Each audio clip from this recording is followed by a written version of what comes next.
ang mga kwento ng pag-ibig, kwento ng buhay, at kwento ng pag-asa dito sa Barangay Love Stories. Love Stories. Walang perpektong pamilya. Bawat isa ay may kakulangan at kapintasan. Ngunit ang importante ay akuin natin ang mga pagkukulang na yon at gawin natin ang lahat upang makapagbagong buhay. Ikaw, kabarangay, gaano mo kamahal ang iyong pamilya? Dear Papa Dudut, magandang araw sa inyo at sa mga kabarangay nating mahilig makinig sa Barangay Love Stories. Tawagin niyo na lamang po ako sa pangalang Sherilyn. 55 anyos at naninirahan dito sa Bicol. Neto ko lang na-discover ang programa ninyo noong minsan ko itong napakinggan via online. Kaya naman nagpatulong ako sa kumare at kaibigan kong si Grace na magpadala ng sulat sa inyong programa. Gusto ko sanang ibahagi ang istorya ng buhay ko na nangyari noong 1993. Noong nasa Maynila pa kami nakatira. 18 anyos pa lamang at magtatapos sa high school. Lumaki ako sa broken family at nakatira sa poder ng nanay ko kasama ang aking stepfather at 2 nakababatang kapatid. Pero 6 talaga kami at ako ang panganay. Ang 3 ko pong kapatid ay nasa poder ng mga tatay nila dahil magkakapatid lamang kami sa ina. Pero kahit nakatira kami sa isang bubong ay hindi malapit ang loob ko sa aking nanay Ninita. Sa katunayan ay mas tinuturing ko pang ina, ang Lola Lloyd ako.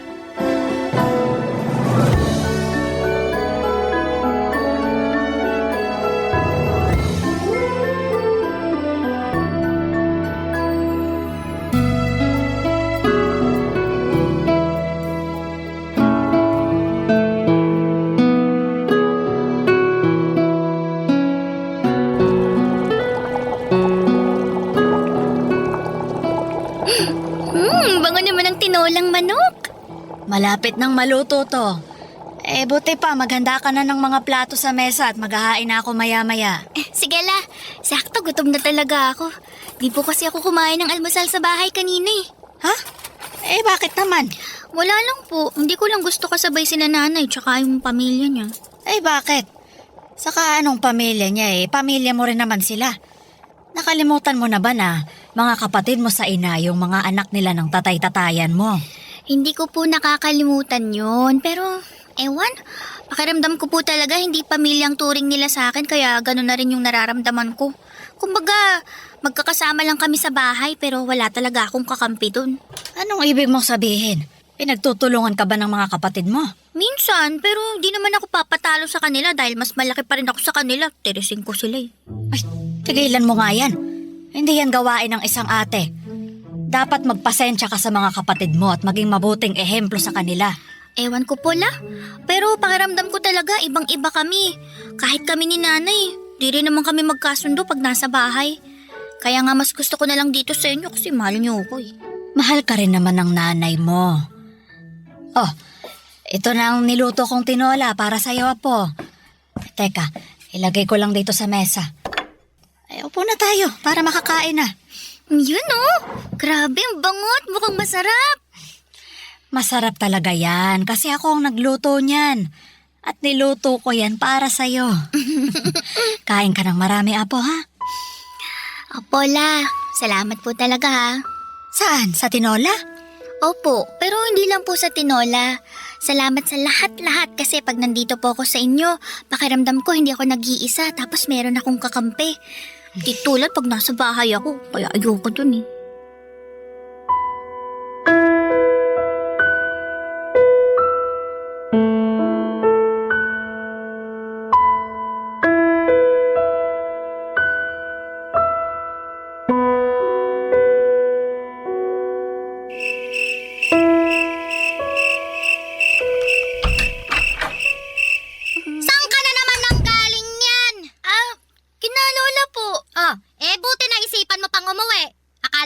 doon ka na naman matutulog kagaya ng palagi mong ginagawa.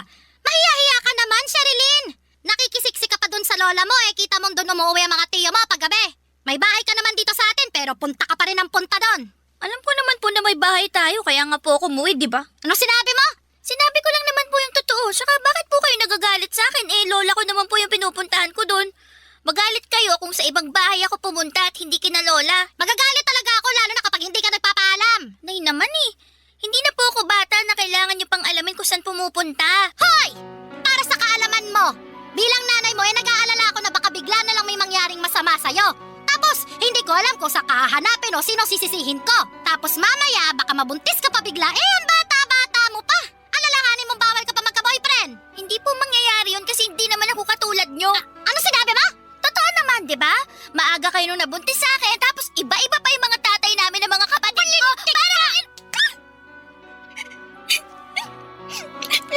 Bakit niyo po ako sinampal? Sumusobra na kasi ang bibig mo. Kayo po yung sumusobra kasi nananakit na kayo. Galit ako sa'yo. Galit ako sa'yo!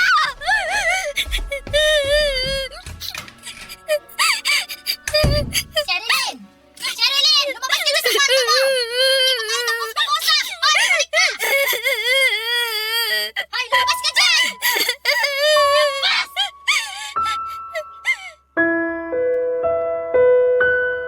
Papa Dudut, hindi ko mapigilang magalit sa nanay ko matapos niya akong pagsalitaan ng mga ganong bagay.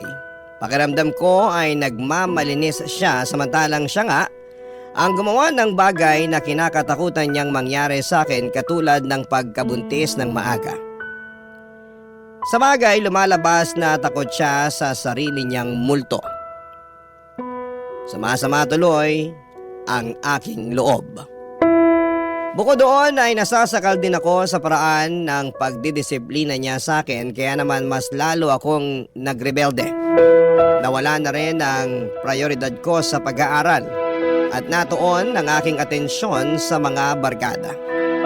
Pagkasama ko kasi sila, pakiramdam ko ay hindi ako nag-iisa at nakakahinga ako ng maluwag kumpara kapag nasa bahay namin.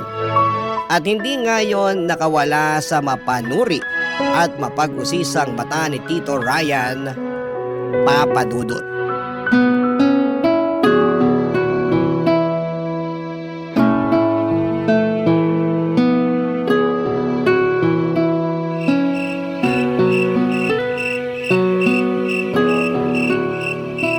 Sige na, Drew, umalis ka na. Baka mamaya may makakita pa sa'yo rito na hinatid ako Sino namang makakakita sa atin malalim ng gabi? Siguradong tulog na ang mga tao. Kahit na, hindi natin alam kung sino pang gising dyan. Ano naman kung makita nila tayo? Boyfriend mo naman ako. Ha? Sino naman may sabi sa'yo niyan? Ako lang. Naisip ko lang naman kasi nililigawan kita, di ba? Oo nga, pero hindi pa naman kita sinasagot Huh? Di pa ba? Oo, hindi pa. Kaya hindi pa tayo magsyota. Kailan mo ba ako planong sagutin kasi? Ang tagal naman. Ikaw naman, masyado kang mainipin Pero alam mo, matagal ko na rin talagang pinag-iisipan na sagutin ka. May nararamdaman na rin kasi ako sa'yo Ganun naman pala Pareho tayo ng nararamdaman sa isa't isa. Sapat na yung dahilan para maging tayo. Paano? Tayo na ba? Oo. Sige na nga, tayo na. Yes! Kami na! Kami na ni Sherilyn! Ano ba naman? Kasasabi ko lang na huwag kang maingay, di ba? Pasensya na. Di ko lang napigilan kasi sobrang saya ko Ipigilan mo muna kasi baka pag may nakarinig, lagot tayo. Buti pa, umuwi ka na sa inyo. Papasok na ako sa amin kasi baka magising si nanay tapos hanapin pa ako, lagot ako dun. Sige, pero pwede bang balik muna sa pisngi? Ha? Sige na, balik na ako. Isa lang, sige na. Sige na nga, pero isa lang Pagkatapos nito, papasok na ako sa loob ng bahay. Oo, isa lang.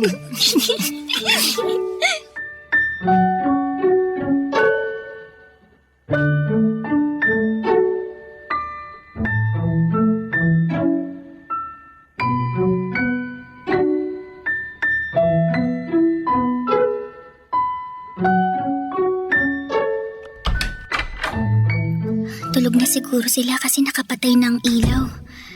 Buti pa, magdahan-dahan na lang ako sa paglalakad para makapunta na ako sa kwarto. Ay! Bakit ngayon ka lang? Po! Narinig mo ako. Sagutin mo tanong ko, Sherilyn. May ginawa lang po ako sa bahay ng kaklase ko para sa school namin kaya ginabi po ako ng uwi. Sinong kaklase?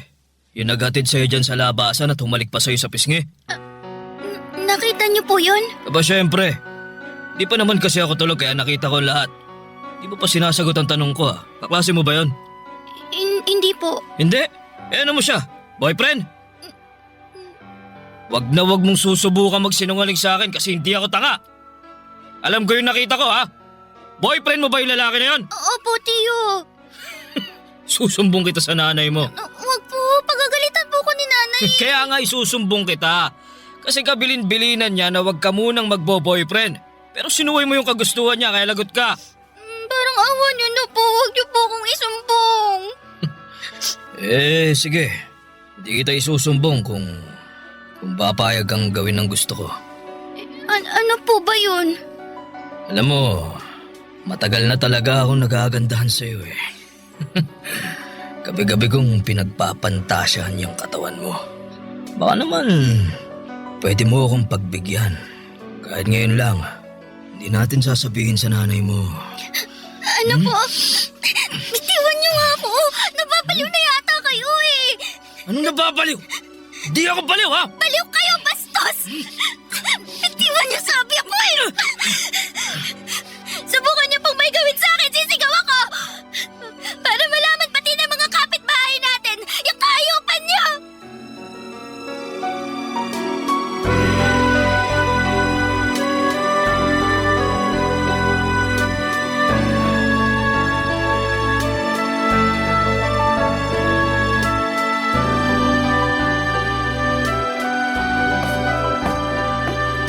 O, tamang-tama!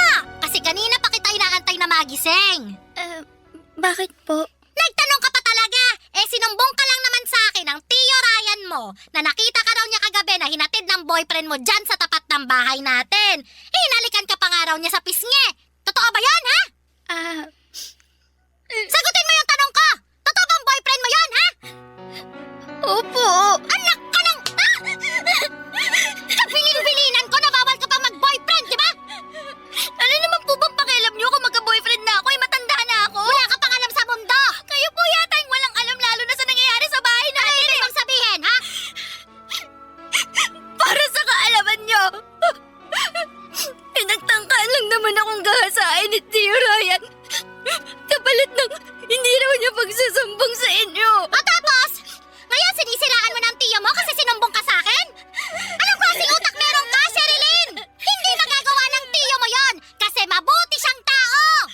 Kung meron mang masama rito, ikaw yon kasi pasaway at sinungaling ka! Papadudot yun na yata ang pinakamasakit na ginawa ng nanay ko sa akin. Bukod sa pinaramdam niya na hindi niya ako prioridad bilang anak. Ang sakit pala na hindi ka paniwalaan at ipagtanggol ng tao na una mong inasahan na gagawa noon dahil magkadugo kayo. Kaya naman mas nadagdagan lamang ang hinanakit ko sa kanya ng mga panahong yon. At bunga na rin ang takot ko sa stepfather ko na baka ulitin niya pa ang pagtatangka sa akin ay nagdesisyon akong gawin ang isang bagay na matagal ko nang pinag-iisipan na gawin. At yun nga ay ang lumayas sa pamamahay namin. Bit-bit ang ilan kong damit at gamit na inimpake ko sa aking itim na bag at kakaunting pera papadudot na tinabi ko mula sa aking baon. Ay nakapag-desisyon na akong umalis sa aming bahay noong sumunod na araw para makalaya ako sa pagdurusa at makalaya ako sa hinanakit na dulot ng pamilyang aking kinagisnan. Oras na para isipin ko naman ang ikagaganda ng buhay ko. Barangay Love Stories. Barangay Love Stories.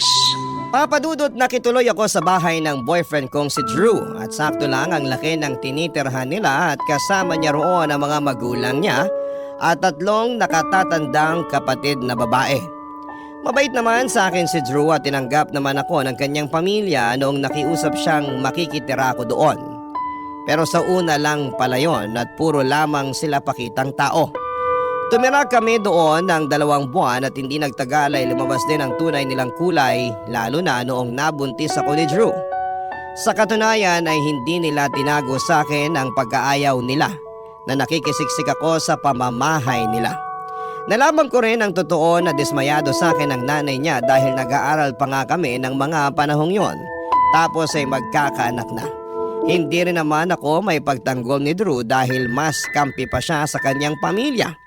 Kaya noong naramdaman kong wala na akong puwang sa pamamahay nila, ay muli akong nag-alsa balutan at umuwi sa lola ko.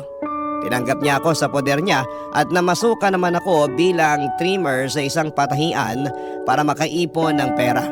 Hindi nagtagal ay nagsilang ako ng isang malusog na sanggol na babae.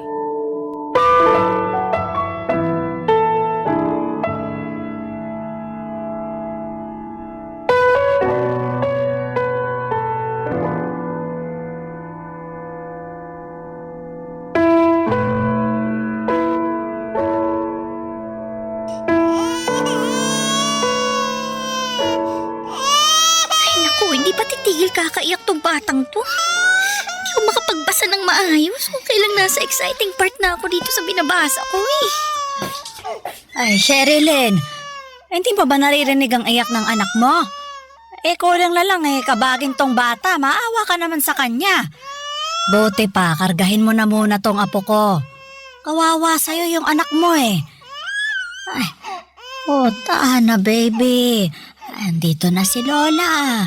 Sus, paano naging kawawa yan ang ayos-ayos ng higaan niya? Nakadede na rin at napalitan ng diaper. Yung ibang bata nga dyan walang maayos na hinihigaan. Tapos gutom, hindi nakakaranas magsuot ng diaper. Ano bang pinagsasasabi mo dyan? Hindi naman yun ang ibig kong sabihin Para kasing yun na rin yung pinalalabas nyo sa pagkakasabi nyo, kawawa naman yung anak ko Kawawa ang anak mo kasi hinahayaan mo lang umiyak. Samantalang andyan ka naman sa tabi niya at nagbabasa lang naman ng libro. Lumalabas na mas inuuna mo pa yan kaysa patahanin yung anak mo. Lola naman, ito na nga lang yung libangan ko kapag wala akong trabaho tapos sinisita nyo pa. Hindi ko sinisita ang libangan mo. Pero baka nakakalimutan mong dapat unahin mo ang responsibilidad mo sa anak mo. Kakainis namang responsibilidad yan. Anong pinagsasasabi mo? Bakit ka naiinis anak mo to? Sinabi ko bang hindi? Natural anak ko yan kasi galing yan sa tiyan ko. Pero nakakasawa na rin kasing alagaan yan Kilabutan ka nga sa mga sinabi mo, Sherilyn. Nagsasabi lang po ako ng totoo. Tsaka yun ang nararamdaman ko Wala kang karapatang mapagod dahil nanay ka na. At hindi mo pwedeng ayawan ng basta-basta ang anak mo. Ewan ko bala. Pero naisip ko na sana hindi na lang ako nagkaanak. Kung alam ko lang na nakakapagod maging nanay, yung bang wala akong matinong pahinga pag nasa bahay kasi kailangan kong alagaan, asikasuhin yung bata na yan, hindi na nga rin ako nakakakain ng maayos kasi gusto lagi magpakarga. Ingay-ingay pang umiyak, kala mo inaapi. Sana talaga pinalaglag ko na lang yan nun pa. Nasisiraan ka na ba talaga ng ulo? Paano mo naisip yan sa sarili mong anak? Baka sumpain ka ng langit sa mga pinagsasabi mong yan, Sherilyn. So nahihirapan ako ano gusto niyong gawin ko? Kaya nga andito ako para tulungan ka. Ako ang nag-aalaga at nagbabantay sa anak mo kapag nasa trabaho ka, hindi ba? Makakasigurado ka na ligtas ang anak mo kasi apo ko rin naman ang batang to. Pero pag nandito ako sa bahay, hindi nga ako makapagpahinga ng maayos, Pagod na nga ako sa trabaho pati ba naman dito sa bahay, pagod pa rin ako tapos kasalanan pa ng batang yan. Ganyan talaga pag may anak ka na. Meron ka ng responsibilidad. Kaya nga nakakapansisi magkaanak Nakakamiss din yung buhay ko nung wala pa yung batang yan. Ginusto mo rin naman yung nangyari, hindi ba? Sumama ka sa boyfriend mo at nagpabuntis kahit na nag-aaral ka pa. Tapos ngayon, sisisiin mo tong anak mo? Alam natin pareho na wala naman siyang kasalanan. Buti pa, Sherilyn. Huwag mo nang dagdagan yung pagkukulang mo sa anak mo. Dapat nga ikaw ang nag-aalaga sa kanya kasi nanay ka niya. Pero dahil hindi ka naman sinusuportahan ng tatay ng apo ko, kailangan mo talagang magtrabaho. Pero pakiusap naman, apo. Pag andito ka sa atin unahin mong intindihin tong anak mo. Sanggol pa lang siya. Kailangan ka niya. Kailangan niya ang nanay niya.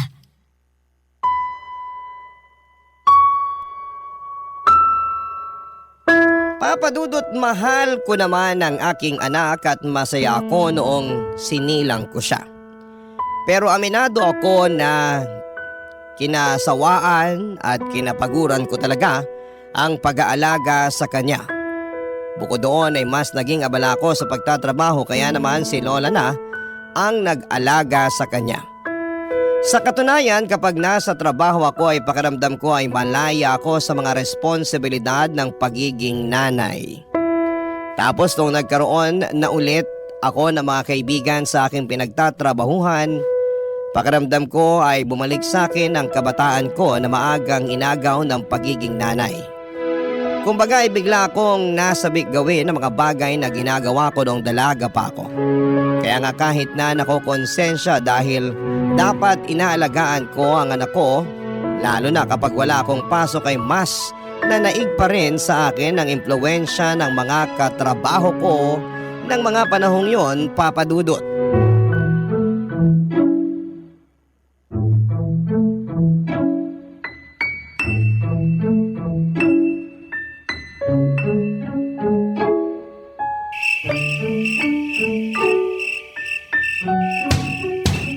Tao po! Tao po! Papasukin niyo ako! Tama naman tong bahay na kinatok ko, diba? Lola!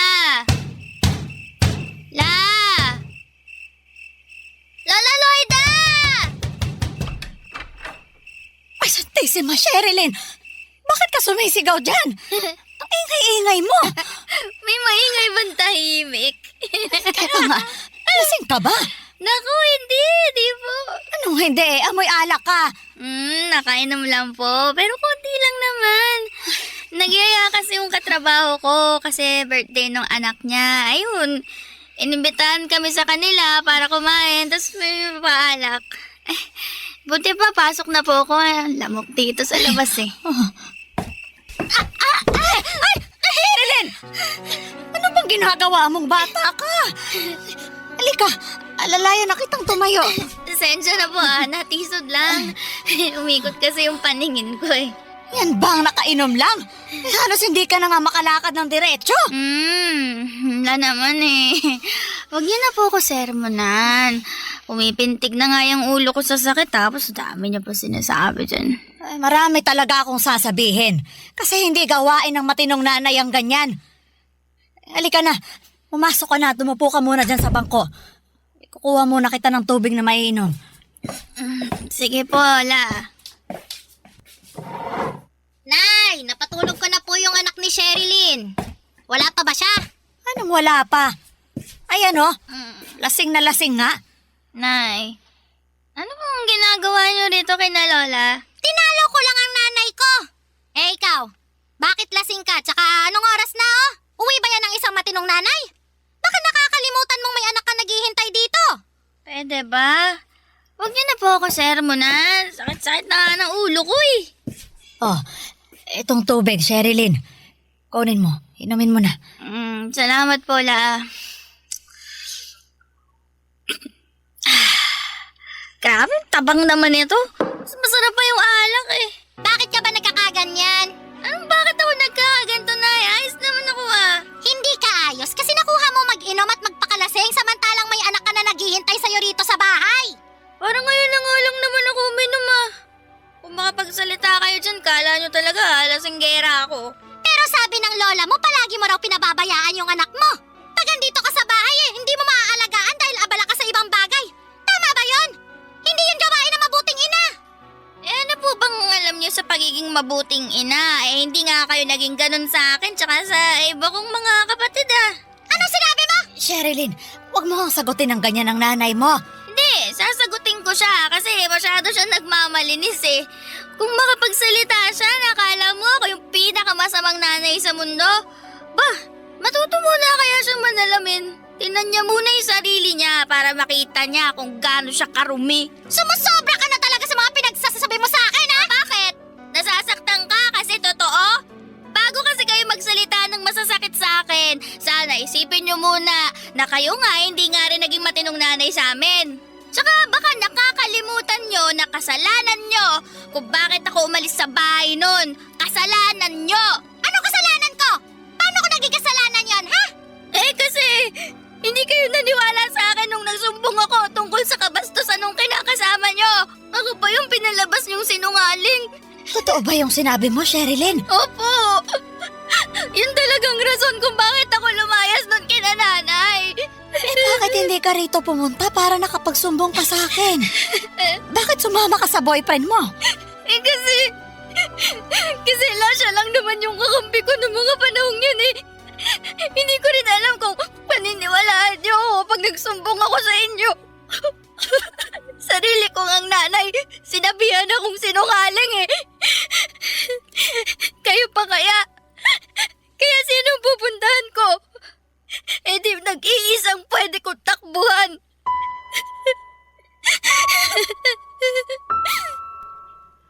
Papadudot masama ang loob ko sa nanay at lola ko dahil pakiramdam ko ay pinagtulungan nila ako ng mga panahong yon. Nagkampihan sila at pinamukha sa akin na ako na ang pinakamasama at pabayang nanay sa buong mundo samantalang hindi rin naman sila perpekto. Hindi rin naman sila naging mabuting nanay sa mga anak nila kaya pare-pareho lamang kami. Nang dahil sa away namin yon ay lumayo ang loob ko sa kanila at buti na lang at nandyan ang mga katrabaho ko na handang makinig sa mga kwento ko tungkol sa pamilya namin. Isa nga sa kanila ay sinulsulan ako na lumayas na raw sa amin at sumama na lamang kay Samuel. Katrabaho rin namin at kursonada ako. Papadudot, hindi nagtagal ay nagdesisyon ako makipagtanan sa kanya at iwanan ng lola ko at ang aking anak. Papadudot. Barangay Love Stories. Barangay Love Stories. Papadudot mula Maynila ay inuwi ako ni Samuel sa Bicol dahil doon nakatira ang kanyang pamilya. Bale nangungupahan lang siya sa Maynila at nakipagsapalaran lamang doon. Noong nakipagtanan ako sa kanya ay nagdesisyon siyang umuwi sa probinsya nila upang doon maghanap ng trabaho. Nakapasok siya bilang kargador sa palengke habang ako ay nakatira sa bahay ng mga magulang niya.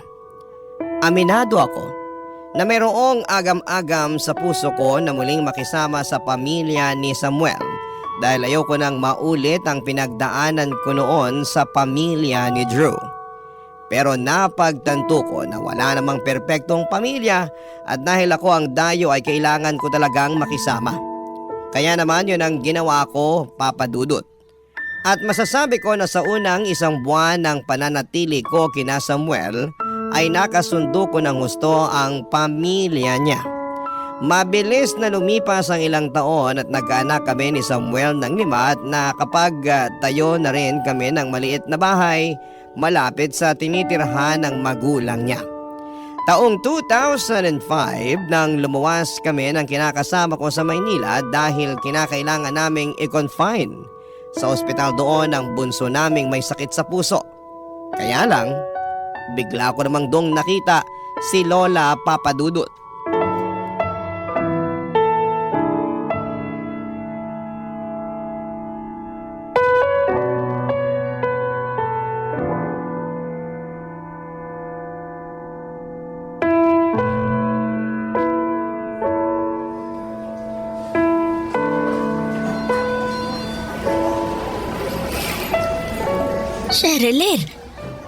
Sherilyn, ikaw nga. Lola, Ako nga. anong ginagawa niyo rito? Bakit kayo nasa ospital? Kasama ko ang anak mo. Nakapila kami para makapagpa-check up siya. Pero kinailangan kong pumunta sa butika. Kaya iniwan ko muna siya kasamang tiyo niya. Ganun po ba? Ano ba namang klaseng tanong yan? Hindi mo ba itatanong kung anong sakit niya o kung kumusta na ba siya? Pasensya na po pero hindi na ako interesadong malaman. At bakit? Saka, bakit ngayon ka lang nagpakita sa amin? Saan ka ba pumunta nung umalis ka sa bahay natin noon? Wala na ho kayo doon, La. Anong wala na ako doon? Iniwan mo nga sa akin yung anak mo. Matagal ko na pong kinalimutan na anak ko siya. Saka may sarili na akong pamilya ngayon. Meron na rin akong mga anak kaya bakit ko pa siya iisipin? May sarili rin ho akong problema, La. Pero anak mo pa rin siya. At kahit na pagbalik-baliktarin mo ang mundo, hindi mo na mababago ang bagay na yon. Anong klaseng nanay ka kung di minsan hindi sumagi dyan sa isip mo kung kumusta na yung anak na iniwan mo sa akin? Kanya na ba talaga katigas ang puso mo? Matigas na akong matigas pero hindi po ba kayo nakikinig? Matagal ko nang kinalimutan yung anak kong yan. Hindi na ako nanay niyan. Hindi pa ako handang maging nanay sa kanya noon kaya hindi niyo ako masisisi kung inuna ko yung sarili ko. Tapos ngayon, ano? Handa ka nang maging nanay sa iba mong anak? Oo, ganun na nga. Hindi mo ba naisip kung ano na lang ang mararamdaman ng anak mo pag nalaman niya yung mga pinagsasasabi mo? Sigurado ako na masasaktan siya ng husto. Wala na nga ho akong pakialam kahit masaktan siya o kung ano pang isipin niya. Basta ang mahalaga sa akin ngayon ay mga anak ko sa kinakasama ko. Sa kanila ako magpapakananay at hindi sa batang yun. Sa inyo na lang siya, total, mas malapit naman kayo sa isa't isa. Natatandaan ko na tumatahan siya pag karga-karga niyo pero kung ako yung bumubuhat sa kanya kung todo iyak siya. Kakaaburido? Wala ka kasing tiyaga, saka iyakin naman talaga ang mga bata. Huwag mong sabihin hindi. May mga anak ka na rin naman, hindi ba? Basta. Kahit ano pang sabihin nyo, ayoko sa batang yan. Matagal ko na siyang kinalimutan. Naisip ko pa nga na sana hindi ko na lang siya pinanganak nun. Hindi na ako interesado na malaman ang tungkol sa kanya kasi hindi na ako ang nanay niya. Kaya wala na akong pakialam sa kanya. Mag-ingat ka sa mga sinasabi mong yan. Dahil baka karmahin ka dahil sa pagpapabaya mo sa anak mo. Kung kakarmahin ako, sana karmahin din kayo ni nanay dahil hindi rin naman kayo mga mabuting magulang. Anong sinabi mo? Kasalanan niyo kung bakit napaniwara ang buhay ni nanay kasi hindi niyo naman siya pinalaki ng maayos. Tapos kasalanan ni nanay kung bakit nasira ang buhay ko. Trinato niya rin ako na para bang wala akong halaga sa kanya at ni minsan hindi ko naramdaman yung pagmamahal niya bilang isang ina. Alam niyo wala nang kwenta tong pinag-uusapan natin Diyan na kayo. Sandali! Saan ka pupunta? Sa anak ko nga! Sigurado hinahanap na ako nun. Teka lang. Sherilyn, huwag ka munang umalis. Naku La, pasensya na. Kailangan ko na umalis. Sana po hindi na ulit tayo magkita. Papadudot, hindi lubusan ang aking kasiyahan ang makita ko si Lola sa ospital na pinagdalhan niya sa anak na iniwan ko sa kanya noong araw. Di tulad ko na kinalimutan na ang responsibilidad sa aking panganay. Pinilit pa rin ako ni Lola na magpakananay sa aking anak, bagay na hindi ko sinang-ayunan. Para sa akin ay bahagi na lamang ng nakaraan ko ang batang iniwan ko sa kanya at gusto ko na lamang magpatuloy sa buhay na hindi siya kasama. Kaya lang ay pinarusahan yata ako ng langit sa pag-abandon ako sa aking anak dahil inabot ng kamalasan ng pamumuhay at pagsasama namin ni Samuel. Una nga doon ay namatay ang aming bunso na naging dahilan upang magkalamat ang relasyon namin ng kinakasama ko. Pangalawa ay natuto siyang mambabae at nalulong sa bisyo kaya kinailangan kong magtrabaho upang buhayin ang 4 pa naming mga anak. Mabilis na lumipas ang ilan pang taon. Lalong humirap ang buhay namin. Namatay na rin si Samuel noong pandemic at nagsilakihan na rin naman ang mga anak namin pero tila ba wala silang pakialam sa akin. Doon ko nga biglang naalala yung anak na iniwan ko kay Lola, Papa Dudut.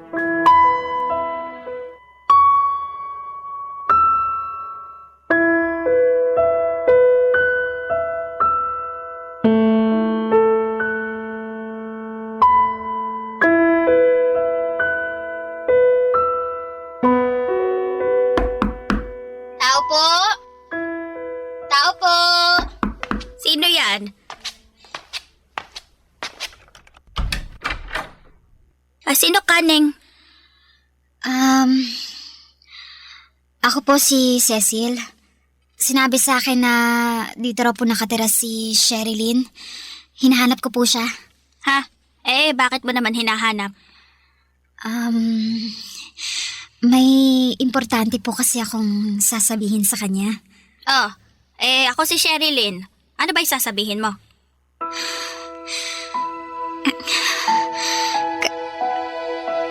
Kayo po si Sherilyn? Kayo po yung nanay ko? Ha? Ano ba pinagsasasabi mo? Hindi ako ang nanay mo. Paano kita naging anak? Sige nga. Baka po nakalimutan niyo lang pero anak niyo po ako. Ako po si Cecil. Yung baby na iniwan niyo noon kay Lola Loida. Cecil? Opo. Pwede ko po ba kayong yakapin? Sige. Pwede naman. Salamat po. Huwag ka nang umiyak dyan. Pati tuloy ako naiiyak na rin dito. Hindi ko lang po kasi mapigilan. Lalo sobrang saya ko dahil sa wakas nahanap at nakita ko na po kayo. Masaya rin naman ako pero paano nangyari yon? Paano mo ko nahanap? At bakit mo ko hinahanap? Mahaba pong kwento eh. Kung ganun pumasok ka muna rito sa bahay ko at maupo ka para makapagkwentuhan naman tayo. Pasensya ka na kung barong-barong lang itong tinitirhan ko. Naku, wala naman pong kaso yun. Pasok na po ako. Sige, pasok ka. Gusto mo ba ng tubig? Kaya lang hindi malamig eh. Ay, hindi po. Ayos lang po ako. Hindi mo pa sinasagot yung tanong ko, Cecil. Bakit mo ba ako hinahanap? Ang laki-laki ng kasalanan ko sa'yo nung baby ka pa. Wala na po sa akin yun. Kinalimutan ko na po yun kasi sinabi sa akin ni Lola na nanay ko pa rin naman daw kayo. Ako nga ang nanay mo na nang iwan sa'yo nung araw. Pero nakaraan na po yun. Iba na po ngayon. Walang pinagkaiba ang nakaraan sa kasalukuyan dahil may nagawa ako noon na ikinahihiya ko sa ngayon. At unang-una na nga ron yung pangiiwan ko sa'yo nung maliit ka pa. Alam mo, hindi na ako umaasa na magkikita tayo ulit. Akala ko hindi mo nagugustuhin hanapin ang nanay na nang abandon na sa'yo dahil galit ka sa akin. Nagalit po ako sa inyo. Pero syempre, nanaig pa rin sa akin yung pagpapatawad at kagustuhan na makita at makilala kayo. Pakiramdam ko kasi hindi buo yung pagkatao ko hanggat hindi ko nagagawa yung bagay na yun, Nay. Kaya nga, tsinaga akong hanapin kayo. Naku nalaman mo pa tuloy ang sitwasyon ko at mag-isa na lang ako sa buhay. Dahil yung mga ibang mga anak ko may kanya-kanya ng pamilya. Sigurado ako ganun ka rin. Nay, wala pa po akong sariling pamilya. Abala po kasi ako sa negosyo ko sa Maynila. Kaya nga po, kung gusto nyo, pwede ko kayong isama. Tumira na kayo sa bahay ko para magkasama na po tayo. Kahit namang gustuhin ko hindi ko naman maiiwan tong lugar na to. Dito na ako tumira at tumanda. Hindi na ako mabubuhay sa Maynila. At saka, ayos lang naman ako rito. Kaya kong sarili ko. Ayaw niyo po ba akong makasama? Gusto. Pero sana maintindihan mo na matanda na ako. Hindi na rin ako sanay bumiyahe ng malayo. Madali na rin akong mapagod. Sakitin na. Ayoko naman na problemahin mo pa ako kapag tumira ako doon ng kasama ka. Ang gusto ko, mabuhay ka na hindi mo na ako iniisip. Kasi nakaya mo nga noon na mabuhay na wala ka sa piling ko. Ayos lang ako rito. Kaya ko ang sarili ko. Masaya naman ako kahit mag-isa na lamang na namumuhay dito. Papa Dudut, hindi totoo na masaya ako na mag-isa lamang ako. Hindi rin totoo na ayos lamang ako. Na kaya kong mabuhay na hindi nakikita o nakakasama ang mga anak ko. Oo, nagpanggap lamang ako sa harapan ni Cecil dahil nahihiya ako na makita niya akong malungkot at miserable. Ang totoo ay hindi ko pa rin kayang harapin magpahanggang ngayon ng anak ko na iniwan ko noon sa lola ko dahil kinakain pa rin ako ng matinding kahihiyan at konsensya sa ginawa ko sa kanya.